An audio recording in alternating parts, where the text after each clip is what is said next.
This is a 5-minute makeup brought to you by MPTV.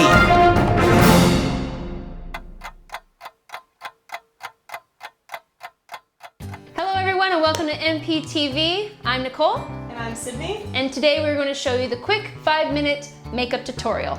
We're going to be focusing on some bloody knuckles. Here's our finished look. We are today using PermaBlood in both light and dark to show you how to get this realistic and quick effect. There are many different ways to apply Mel PermaBlood. You can either use a latex stipple sponge, a mascara spoolie, a Q-tip, and you can even use some tongue depressors. And if you break one in half, you can get really in there and close detail work with it. Today I'm going to be using a latex stipple sponge to apply the light blood. I'll be doing her makeup. I'm going to be doing it right over the knuckles. I'm going to be lightly stippling the PermaBlood right over the tips of her knuckles, very lightly.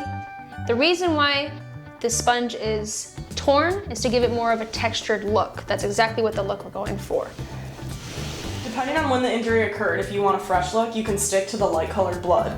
But if you want it to be a little bit scabbed over, we can switch over to the dark color, and it also has chopped up pieces to make it look like scabbing. So now I'm going in with the darker PermaBlood.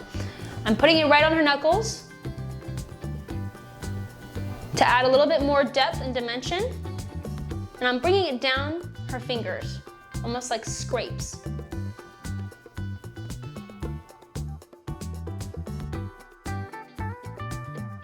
What's great about this product is that it is water soluble when wet, but when it dries, it is permanent, hence PermaBlood.